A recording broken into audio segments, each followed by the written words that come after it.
réalisons cette cérémonie de clôture, nous pouvons nous réjouir d'un certain nombre d'acquis, et non des moindres. Il y a le monitoring des prisons par les bénévoles de la CAT Côte d'Ivoire. Il y a la création d'un cadre d'échange entre les acteurs de la chaîne pénale et de la société civile. Et cela est un cas très important.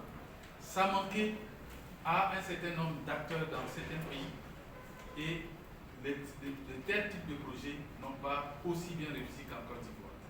Il y a la formation des bénévoles de la CAT et des travailleurs sociaux des prisons en matière de suivi psychologique des détenus.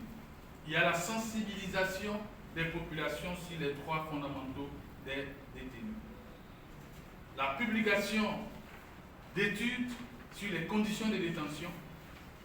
La première a porté sur présumé coupable qui a eu un intérêt très présumé innocent, voilà, qui a eu un grand intérêt et que notre ami l'avocat a pu consulter par le net et à partir de ce document, il m'a consulté, il m'a contacté plutôt.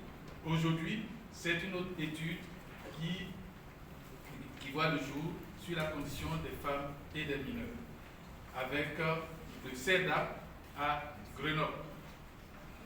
Il y a aussi l'initiation d'activités de réinsertion qui reste un gros défi pour l'État ivoirien.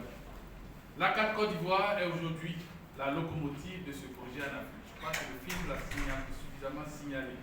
C'est donc l'occasion d'exprimer notre profonde gratitude à toutes les personnes qui ont œuvré pour le succès de ce projet. Je voudrais remercier le ministère de la Justice et des Droits de l'Homme, à travers particulièrement la direction des affaires civiles et pénales et la direction de l'administration pénitentiaire, qui sont des partenaires stratégiques.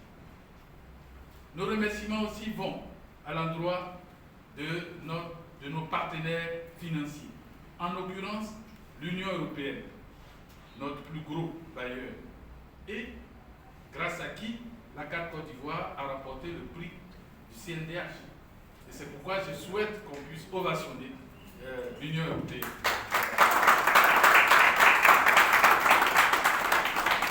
C'est peut-être du marketing pour qu'on nous regarde encore. En tout cas,